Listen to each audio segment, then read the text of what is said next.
To QI, where tonight we are victims of fashion and prey to every passing fad. And sashaying up the catwalk this evening are the daringly see-through Clive Anderson, the beautifully cut Rich Hall, the topless and strapless Reginald D. Hunter,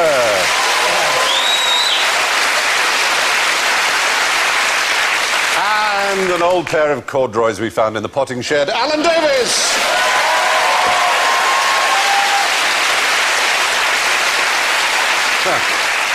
Of course, fashion is something that goes in one year and out the other. And predictably, ladies and gentlemen, our buzzers tonight are about as fashionable as a saber-toothed tiger wearing flared trousers. Clive goes... But I'm always true to you, darling, in my fashion. Rich goes... Cause he's a dedicated follower of fashion. Reg goes... I'm too sexy. Oh, you know, shirt so sexy. Yeah. I can't complain. And Alan goes... He looks a proper nana, he's right big top albums. He's got such a job to pull them up, but he calls them daisy roots. Oh, well, excellent. Now, your challenge tonight, gentlemen, is to start a trend. As it's Fashion Week on QI, after 6 years' struggle, this show has never managed to instigate any kind of a catchphrase. And we think it's time we change that. So, you have in front of you, I hope, a list of 19th century catchphrases, as it is QI. You can use one of those, if you like. They are genuine 19th century catchphrases. Has your mother sold her mangle? Say that again. Has your mother sold her mangle? Has your mother sold her mango? That was a genuine catchphrase. Who are you? Ah, that's your catchphrase. Yes, it is. This is one of the biggest catchphrases of the 19th century was, who are you? Yeah. I thought, who are you, would be a nice, easy catchphrase to get going. It's hard to... Who are you? It's got to get quite... Well, Has your mother sold her mangle? It was used in all circumstances, apparently. If someone walked into a pub, for example, if you caught someone picking a pocket, you go, who are you? But it's still a catchphrase. Catching on. At football grounds, if you support, as Alan and I do, a big club, and as you're playing a slightly smaller club, you often say, it's not who are you, but it's who are you? Who are you? So Yes, implying, you know, you're so inferior. When Norwich, famously... Norwich would be exactly for the club example, you would say it. When Norwich went up to the Premiership, so we were sold out for every game, and the Barclay and the fans would point to the new fans who had suddenly arrived and said, where was you when we was crap? Which is a reasonable... Well, they can get the answer again now, can't they? Yeah, exactly. I remember going to Norwich as an away fan, and then we sang a song about sheep shagging or something. And they responded with a kind of 9-verse spectacular about sheep shagging. We aim to please. Yes. Which really put us in our play. The best one I ever heard was I was in Brighton, in the days when there was a Brighton and Hove Albion, and Norwich were playing there, and I just happened to be there, so I thought I'd go and watch them. And the Brighton fans had a brilliant chant, which was, you're better than us. You're better than us. We're crap, crap. And the Norwich fans were going, how do we respond to that? No, thank you. No, we're not. Oh, no, that doesn't work. Thank you very much. No, please. Not much, surely. Now, let's turn to our American friends. A catchphrase is a big thing in America? Oh, of course. Yeah. My grandfather used to say, you're dumber than a bag of wet mice. Very good. Yeah, it's funny the first time I heard it, but, you know, Yeah, it doesn't... my whole life. Yeah. I didn't see it on the list that was appropriate for me, but I have one, do what you do best, and that comes from, I was back home recently, and I was visiting my cousin, 40. He's got 4 or 5 kids that we know of from different people. And we were watching TV, and there was a woman from Washington, D.C. talking about women's rights, and it's like it's a woman's right to be able to have children without a man. In fact, they don't need men to be around. You can just sire a child and leave. And I looked at him and I said, get to D.C. and do what you do best. Excellent. So we got do what you do best, dumber than a bag of wet mice. As your mother sold a mango. I'm losing enthusiasm. As your mother sold a mango, and Who are you? who are you? All right. If you can work these intelligently, charmingly, and brilliantly into the show, I will be awarding huge You're asking bonuses for it. at the end. So let's start at the very top. What was the most disastrous haircut ever? Yes. Some examples for you there. I've got 2 answers. I'm going to get the screen going up there. One is my last haircut. No, or Samson's haircut. Samson's haircut done. Yeah, Samson's haircut's a very good answer, actually. That's me. Yes. You've just noticed. Well, you must remember posing for these, or has this been... I remember the one in the middle. The other 2, I have no memory. I know for a fact that in 1928, the New England Tool and Die Manufacturing Company was looking for a new screw that wouldn't slip out of the notch. Yeah. And a man named Phillips worked for him, who had one of the most disastrous haircuts ever. It was parted in 4 That would be an example of a disastrous haircut that went good. This one, well, I mean, of course, there are many candidates, and Samson is one, but do you know anything about Louis VII of France? There he is on the left. We're talking about the 13th century. His queen became queen of a more famous king to us, being British. Aquitaine. She was Eleanor of Aquitaine, absolutely Long right. hair, yes. The point is, Louis VII was very religious, and the monks got to him, and he cut that hair off. He looks rather good there, but apparently he cut all his hair off, and she was furious at it. Oh, right. So cross that eventually she divorced him. I mean, there are other things too, probably, but the hair is mentioned by historians as He one also of the cut things... his cock off. Maybe, I don't know, his mother may have sold her... Has your mother sold a mango? Maybe that had happened, yeah. I divorce you. But the consequences of the divorce were enormous, because she then went over, she was incredibly rich, she took her kingdoms with her, married Henry II, and it began the 100 Years' War. Yes. So essentially it was a haircut that began a 100 Years' War. Yeah, but that's just something you say in polite company. Like when you telling the people you're breaking up with your partner, you go, yeah, well, I ain't like what he did with his hair, so I left. You can't really say about the king, he keep farting in bed. Or, I just don't like his haircut. Yeah, you're right. What is interesting about this poor king is he definitely wouldn't have had sexual relations with Eleanor's mother because he was very abstinent indeed, and he became ill, and the courtiers suggested it was because he hadn't had sex. Yeah. And so he consented to have the Queen sent for, and they said, no, she's too far away. If you don't have sex immediately, you will die. But genuinely being told that he had to have sex or he would die, he actually said he would rather die chaste than live an adulterer. See, that leads you to believe that he had a bad sexual experience as a child. Yes. Yes. And just, because, most men wouldn't rather, face death than have sex. So something happened when he was a kid, maybe a teenager, maybe his wee-wee got caught in the zipper, or mangled, or... Yes, the mangle. Or he said, I'm not ready for this yet, maybe just let me lick your elbow. And the woman just said, do what you do best. And... Very good. The Simpsons make a reference to the 100 Years' War. Oh, dear. Do you know what they call it? Eh? Operation Speedy Resolution. Anyway, so we've all had bad hair days, but the one which helped start the 100 Years' War takes some beating. Louis VII's haircut seems to have been a bit of a faux pas. So what's the worst faux pas that you can think of? Follower of fashion. I reckon if you wore Calvin Klein to Yves Saint Laurent's funeral. Whoa!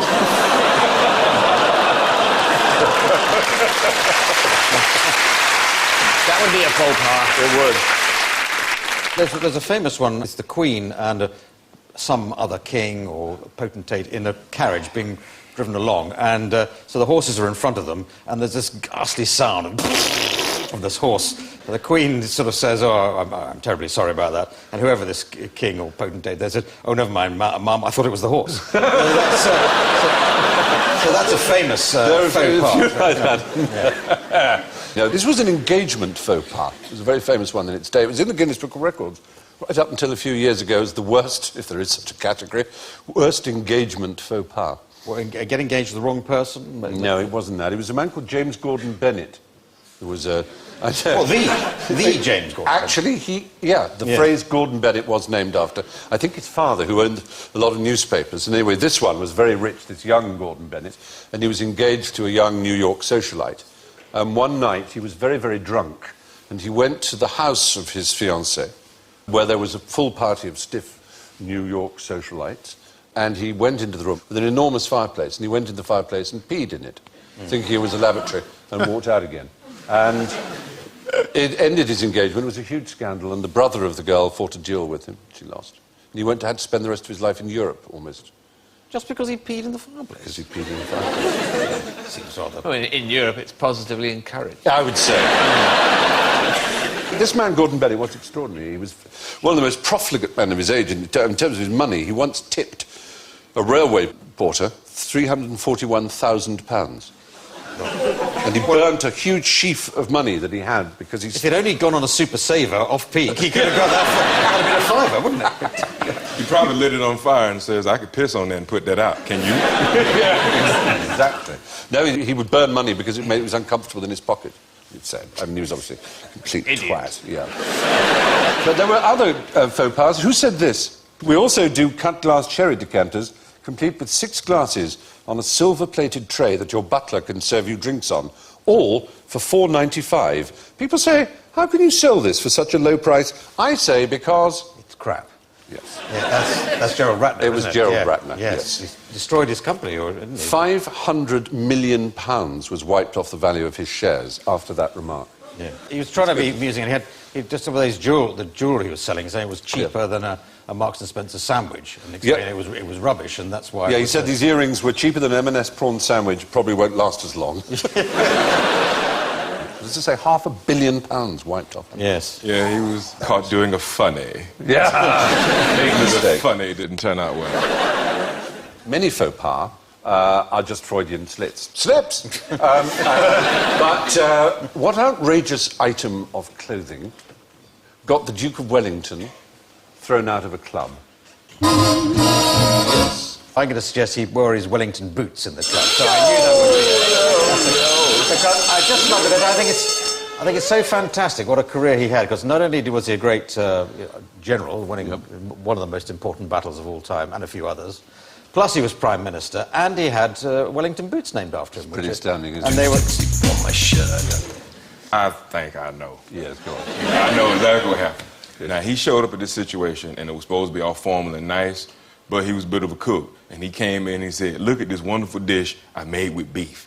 And it was inappropriate to be trying to introduce your cooking at a social occasion like that. And his wife tried to say, "Don't do it, just, save it and invite some people back, and we can eat, have a smoke, and then it'll all be good." But he was like, "No, I know this is good food." And so he took it there, and he was just, people was like, "Oh, we're just drinking here," and just, "Oh, he's general, he should know better." And just... This is what I believe happened. I might have read it somewhere, I can't remember. You've reminded us of another thing to chalk up to Wellington. Yeah. Not just the boots, and the not food. just the battle, but the beef in pastry. Around beef. Yeah. Actually, this happens to be just about my favourite club. If you were to ask me if I could get in a time machine and go anywhere, this is one of the places I would go. It was called Almack's. It was the club that determined whether or not you were in society. And it was run by these fierce women, the lady patronesses. And it didn't matter who you were. If you didn't get a voucher from them, you couldn't enter Almack's. So we're looking for an item of clothing that Wellington turned up in. Yeah, because what must a properly attired gentleman in the evening, what should he wear? A hat. He would have that, but what would he have down here? Hot pants. Close in as much as... Breeches. Knee breeches. Yeah. Knee breeches. And Wellington wore... Long trousers. Trousers! Trousers. He A wore rah-rah skirt. trousers. Yeah. He wore trousers. And so he So was... he said, I won the Peninsular War, for goodness sake, I can wear any trousers I like. You'd think. Exactly. Or did they make him roll them up? That's my catchphrase. I can come in any trousers I like. Sorry. That's... it's... Sorry. I do apologise. Yeah, I sure enjoyed that long, winding story so we could get to that. That was... The trouser was considered absolutely shocking and not to be worn in smart society. Breaches of etiquette. Exactly. Breaches, that's good. Good. You know, we like it. I bet when they told him he couldn't come in, he looked at him and he went, "Pants to you." The point is, the Duke of Wellington was thrown out of a club for wearing trousers. On the subject of trousers, as a matter of fact, what's the best way of dealing with a wartime shortage of trousering? Wow. Yeah. I think that's just trousers. a serving suggestion there. I don't think that... They ran out of trousers? Well, they... Obviously, in the war, there was a shortage of material, and how did they deal with it? What's the first thing you would do to save material with trousers? Put them in trenches. You try and use less cloth in each trouser. Yeah, exactly. One-legged trousers. In Scotland, you'd wear kilts to... Or you take them off dead guys. I mean, the enemy. Yeah. But no, generally, the first thing that they banned... Oh, pleats and things like that. Turn-ups. Turn-ups? That saves about an inch of... Out of a million. Come on. It's a lot of material. And they were so serious about this that if a tailor sold someone extra long trousers, longer than they needed, knowingly, really, so that the wife would then make him turn-ups, the tailor would go to prison. What about older gentlemen who pull their trousers right up close Yes, to they do, up to the nipples, right up to the nipples there. Why, now, first of all, what's going on there?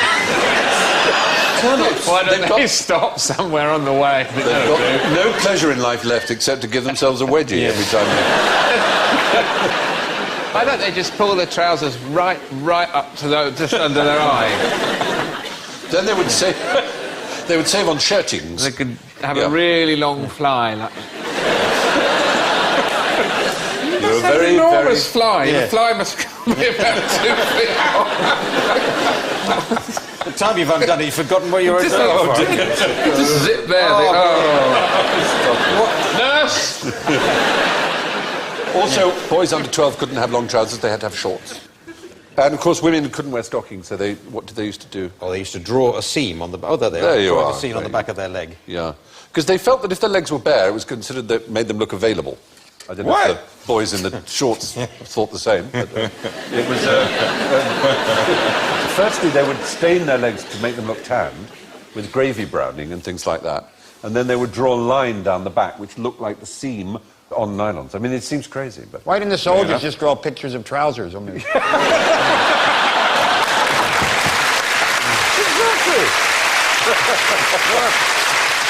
I'm in pinstripes. Yeah, pinstripes, all kinds of things like that. Well, anyway, during World War II, it became acceptable for women to wear trousers, but men weren't allowed turn-ups and boys were made to wear shorts. Now, as a fashion accessory, what would you rather have on your head? Would it be a cauliflower, a rhinoceros, or a pigeon's wing? Clive? Now, I have some friends in Scotland, and this was their expression for older women with sort of white hair, that sort of curl, very tight perm. Yes. Yeah. They used to call them cauliflowers because they thought their hair looked like a cauliflower. So, working from that, I'm saying that's a hairstyle, a cauliflower style. Yeah.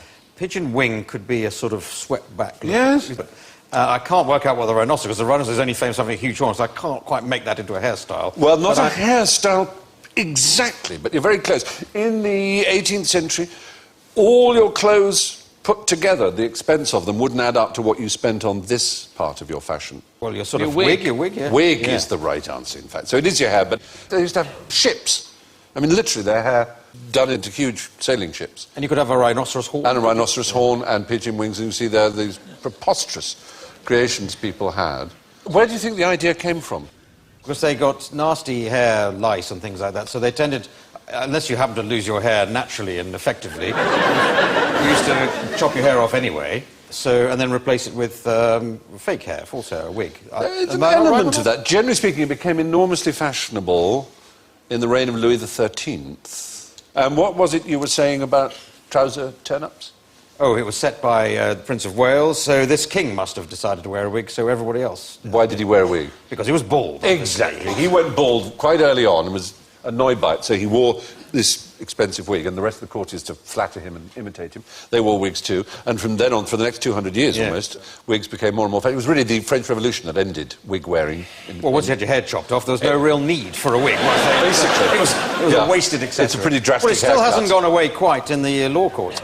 Everywhere apart from criminal courts, they're going to get rid of wigs for judges and barristers, but in the criminal courts, they're deciding to stick with wigs on the basis that the judges are more anonymous if they wear a wig, which... So why not just have the judges wear a mask? In fact, that'd be kind of cool, really. I think they wouldn't want to look stupid, is the answer. They wouldn't want to look silly. Why can't they be concealed bashfully behind a fan? I'd sentence you to 25 years in prison. When you come out, you'll never find me. Because everyone assumes that in court people wear long wigs, but they don't. They always wear little wigs, as did the barristers and QCs. But when they're sort of formal, becoming a QC, all those formal processions, you wear this sort of long And they wig, have to but wear they never wear them in court. 2 pairs of tights. Don't have to, but it's an apparently option, you know. Apparently that is the tradition, because Queen Victoria was offended by seeing the hairs poke out. So they were told to put 2 on, so there were no hairs. And they're black because the court went into mourning when Queen Anne died, and they never quite got round to changing it. So that's why barristers' robes and judges... What kind of a country do we live in? Yeah. A wig wearing, faux pas worrying about tea drinking. Fire. You said it. You said it. I was at a party here, and this guy was telling me the story about when he wore corduroy. And he says, "You're American. Do you know what corduroy is?" And I said, "No." And then he went in just trying to explain it. And eventually 4 or 5 people were around me, drunk, trying to explain to me what corduroy was. And eventually, this girl who we didn't notice left the room, and she went upstairs to her apartment, and she just dashed in the room with a corduroy jacket. "Here! This is what it is! This is what it is!" And, you know, it's just... I went along with it because... That's very sporty. There's nothing like the warm look on white people's face when they feel like they're teaching you something. Oh,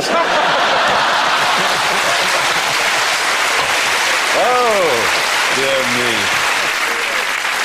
You had to be a king once upon a time to wear corduroy. It was restricted to kings. Cord of the king? Yes. Cord du roi. Sumptuary, rules of. Yeah. Then there's well, now we have needle cord and jumbo cord. We have a needle cord. We have all kinds. How pleased he looks. Well, it's my formal look. It's my QI look. The cauliflower, the rhinoceros, and the pigeon's wing were all 18th century wigs. All very good form, no doubt, but here is the most interesting form I have played with. I just wanted to show you this. This item here is a very extraordinary item. It's the only monostatic item in the world. It's self-writing. Whichever way you put it, it will always write itself like this. And What about Weebles? yeah, it's like a weevil. And there's a glass one here. Here's one made of transparent material to show that it's not weighted in any way. It's much more extraordinary than it looks, as it were. When you get the hang of it, it always ends up like this. Be careful with it, because it's so... Well, I'm going to... Extremely valuable. We're very honoured because we actually... we actually have... Have you dropped it? You haven't. You put it under your hat. Lift your hat. Oh, you're kind of... Yeah! God, it was that kingdom there. No, listen, we are actually very... You're way ahead of me. Right.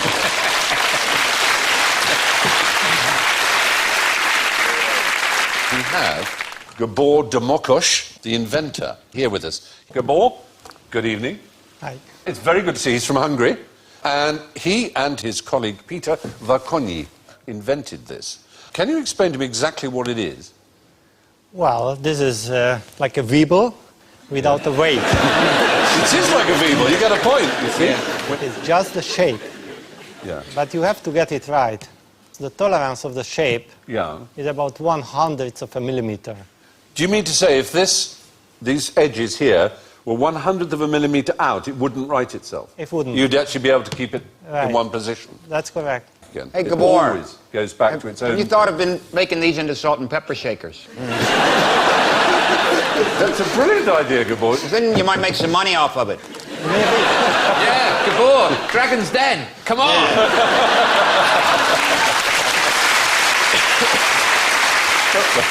Because during your career, you're actually scientists, mathematicians, yeah? Engineers, yeah. Engineers. Yeah, sort of. How did you come to build it? What gave you the idea that this could be Well, done? we got the question first. First we got the question for the mathematician. Yeah. Then we thought about it. And then we thought we should build it. Yeah. But after we built it, we realized it's already there. In what way is it already there? Well, some turtles seem to have similar shapes. So you're saying evolution got there first? Evolution got a couple of million years earlier there, yeah. So do you feel like you've wasted your life?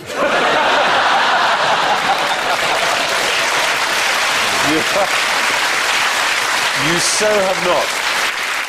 Well, Gabor, thank you very much for coming all the way to Hungary to explain this. Thank you very much indeed. Kirsten,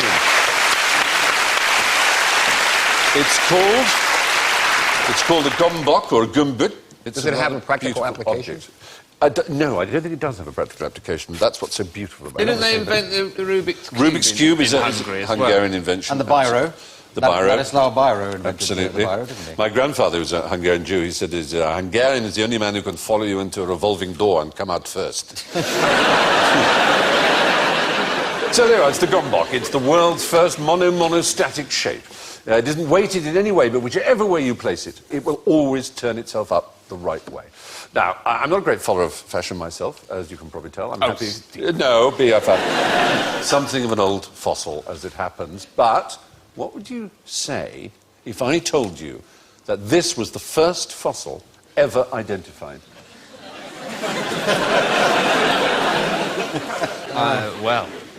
Is it? I'd say, is it? Thank you for not falling into a trap, and you wouldn't say bollocks. Oh, bollocks. It does look like a handsome pair of human plums, but it isn't.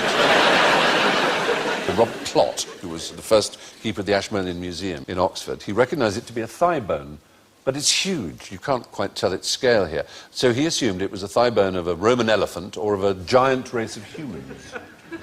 But he also, as I say, recognising its shape being, as it is called, its scrotum humanum, because that's pretty much what it looks like, let's be honest. But it turned out to be a megalosaur. There is one, a real one. It's a shame they're not still about. It is, isn't it? Up and down the M1. It's very hard to try and get a grip on how old life on Earth is. But if life on Earth began on January the 1st, and we are now literally the very end of the year, when did the dinosaurs appear? Hang on, look, I've got Tuesday. That's no good. The dinosaurs are 200 million years ago. About mid-November. Not bad. A little later, December the 5th. Yeah, not bad. It's a very good. And we come at sort of 5 to midnight on December the 31st or something, do we? We come a few minutes before midnight on December 31st. But they became extinct on December the 24th, on Christmas Eve. So December the 5th to December the 24th. Well, if they became extinct on December 24th, Yeah. then that's saying that the human race got, what, about 6 days before, clocks go back or something? What? Well... Here's a year, Okay. and that year represents the totality of time there's been life on Earth. Totality That's of the time. beginning, That's beginning over and there. this is now. Assuming that time is a linear. Yeah, exactly, yeah. Thank you. So, let's suppose that it's a long pair of trousers, time. Man appeared at the top of the fly. You don't take your trousers and a dinosaur comes. Yeah, basically. That's sort of what happens, isn't it? Oddly enough, saurus was ancient Greek slang for penis. Was it? Saurus means lizard, yeah, and they would call it your lizard, your knob. Just thought you'd like to know that. So. I do. I'm pleased to know that. Why is thesaurus then? Is that Latin? That's not ancient. That's a different word. Thesaurus means a treasure house or a repository. In his case, a treasure house of words. So you might refer to your backside as a thesaurus. I'd like to think my bottom is a treasure house. Yes, Alan. Thank you for that.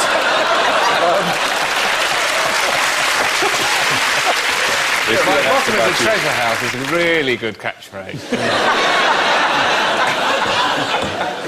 I'd be my billing matter on my poster. Stephen, my bottom is a treasure house fry. Yeah, I know, I'll go with that. All right. So, the Megalosaurus. It's deader than the dodo, but name a living fossil. Name a living fossil. Yes. The ginkgo tree is a living fossil.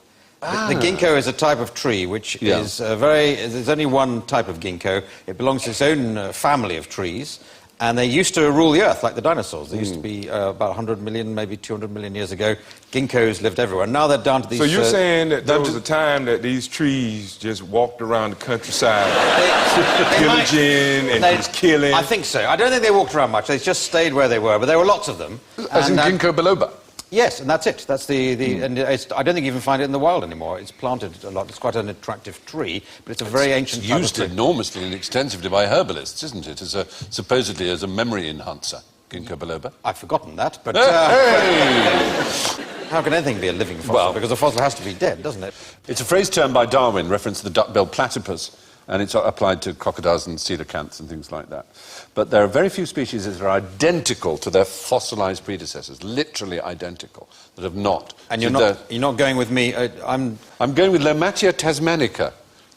Tasmanian devil. The king's holly. It is from Tasmania, and it's a plant. It's a very extraordinary plant. We've got a picture of it. Looks a bit like a croc. Oh, no, there is. It doesn't look extraordinary, but that plant there Yes. is 43,600 years old.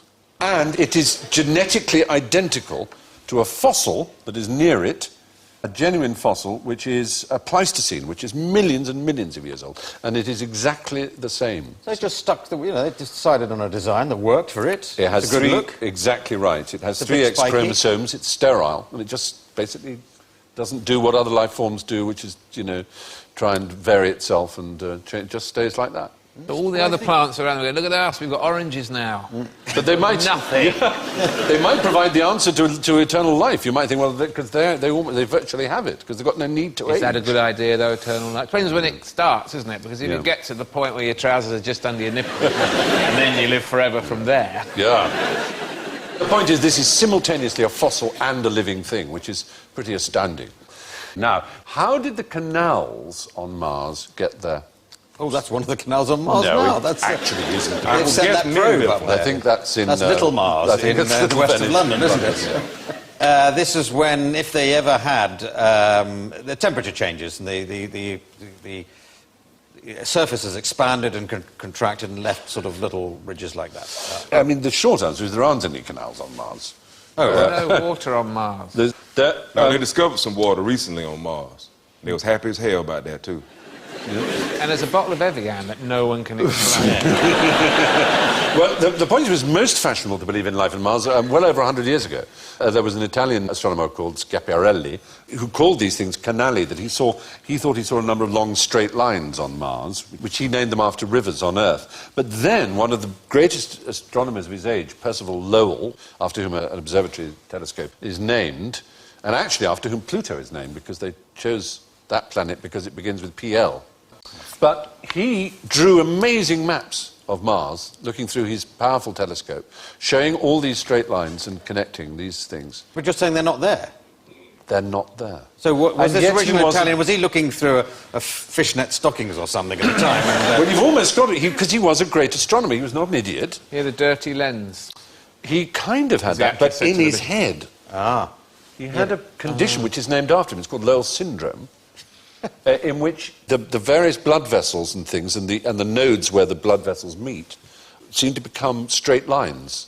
It's a thing that comes and goes, but it's particularly on the small surface of Mars. On the big surface of the Moon, you'd see that it didn't make sense. And he drew all this, and it's all absolute nonsense. And so we arrive, fashionably late, at the bring-a-bottle staircase party of general ignorance. Fingers on buzzers, please. In deference to our 2 American guests this week, Yankee Doodle put a feather in his cap to look fashionable. But why did he call it macaroni? Follower of fashion. He was dumber than a bag of wet mice. Well, oddly enough, strangely enough, you're kind of right. Well, it's about a kid traveling to see General Washington's troops. The song. There was General Washington upon a silver stallion, giving orders to his men. There must have been a million. Yeah. That's the next verse. So I think he was conscripted and he was purposely trying to look insane. Well, it was a British song that was an insult to the Yankee. The idea is a macaroni. It's just to be Italian, just to be fashionably Italian, wasn't it? Well, there was a macaroni club in London at the time, which was full of dandies. Macaroni was another word for a dandy, for someone who took exquisite trouble over their dress. Are you telling me that a Brit wrote Yankee Doodle? Yeah. The idea was that the Yankees were so dumb. Well, I guess we are, because we play it all the time. But, you take something that's supposed to be an insult and you make a virtue of it. You throw it back in the oppressor's face. That's how you show them that they can't hurt you. Exactly. Exactly. My mama taught me that, boy. Just look at them and just laugh at them. Just take their insults and just don't show them your pain. Yeah. That's what we did. That's why we beat you. So, the point is, at the end of the 18th century, a macaroni was a dandy. The song is a British attempt to make fun of unsophisticated Yankees. What rhymes with month? Month. Dunth. This word, I have to say, is probably not known to you. Jump. It's Sikhism. It's what the Quran... Sikhism does not rhyme with month. No, I'm telling you, I'm taking you into the world of Sikhism. What the Quran is to the Islamic faith, this thing is to the Sikh faith. It's their text, and it's called the Granth. Oh! There, you see? Well, I did every Well, we bloody should letter know. except Gunt. Yeah. Well, we should know that. I mean, that's not that obscure. No, it I mean, isn't. there are That's what I plenty of mean. Sikhs. It's a perfectly reasonable word. Yeah. So loads of Sikhs watching this programme, Don't assuming they'll be understand screaming. Gunt! For Gunt, goodness you sake, idiot! it's Gunt! No, Gunt! it's Granth. Garanth. Not Garanth, just Grunth. There are a lot that supposedly don't have rhymes, and month was one such, and we thought we'd tell you there is Grunth. There you are. So the holy text of Sikhism is the Guru Granth Sahib. Which city has the most Michelin stars? Paris. Oh. Wait, that don't count. Because I said Paris before I pushed the button. So I get a free guess. Hey, I'm black. Don't you try that. I know for a fact it ain't London. It's not in France. It's not in France. New York, then. Never. Oh, New York, I'm afraid, has been Wait a minute, gone. Canada. London, that's... Who said London? Alan said London. I didn't say London, you said Oh, I said London, sorry. Oh, Rich said London. I didn't say anything. He didn't say a word. And frankly, you should be glad. Rich said London. You said London. Might have been me. No, I would never say London. Yeah. Well, no, what I did say, I said definitely not London. That's what I said. No, I did. I actually said, I did. I will believe you. I will believe you. Okay, let me tell you why I said definitely not London. And I'm not just trying to offend London. I'm trying to offend the UK in general. But I feel like any country that can produce Marmite, they started later than everybody else in trying to make food taste good. This from a country that has spray-on cheese.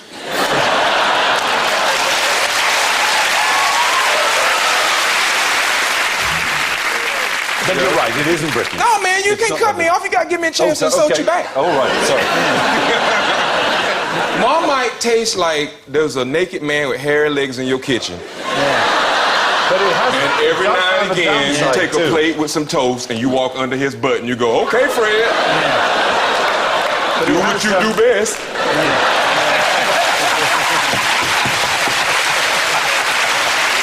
Very good.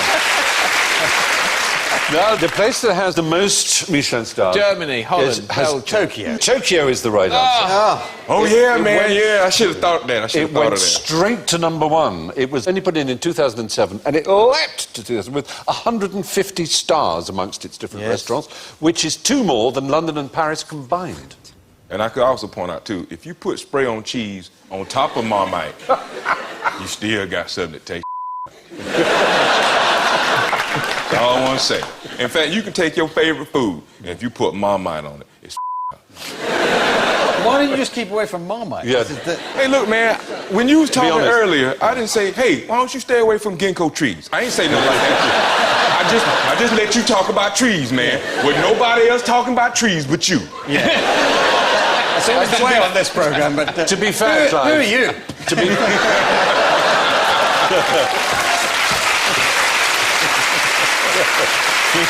All right, moving on swiftly. Tokyo has the most Michelin stars, twice as many as Paris and 3 times as many as New York. What colour is a nicotine stain? like yellowy brown. Yellowy brown, eh? Yellowy brown, yes. Yeah. Not yellow. Just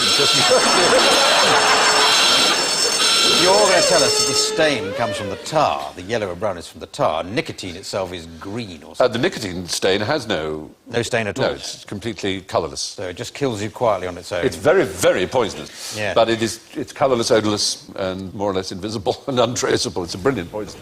Do you know why it's called nicotine? Nicotine, just one puff on your mind. I remember that at school. Yeah. He was the cigarette devil. He was like an Irish cigarette devil.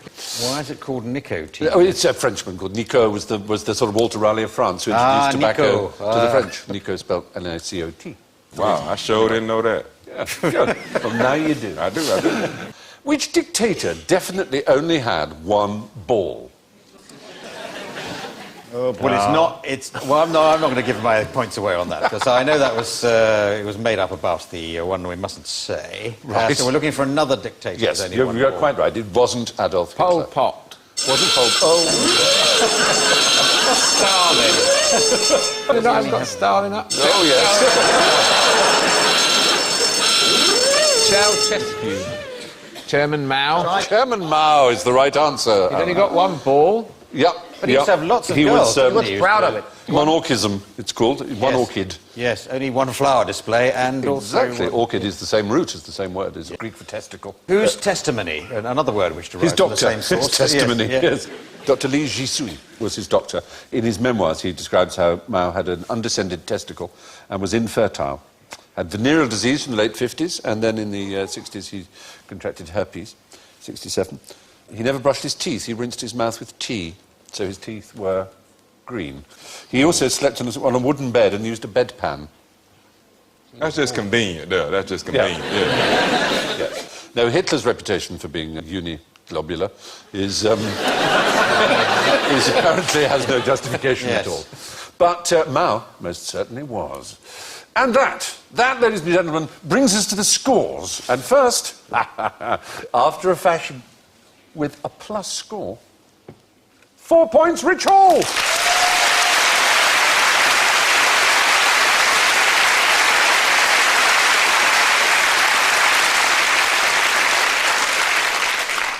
In second place, with -5, only slightly passé, Clive Anderson. was playing to lose.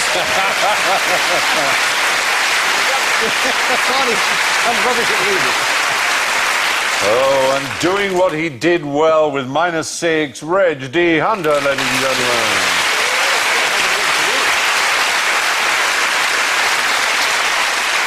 And positively paleontological in his outmodedness is tonight's living fossil on -35, Alan Davis.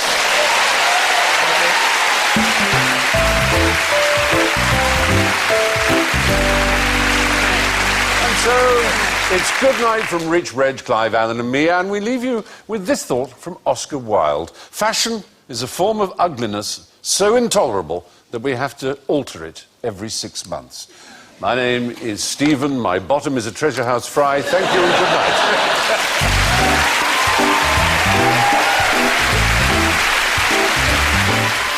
There's more comedy on BBC Three with Joan Rivers and Patrick Kilty live at the Apollo in 5 minutes. Next year on BBC Two, settle down for a Valentine's love-in with Honor Blackman and the Kings of Cool.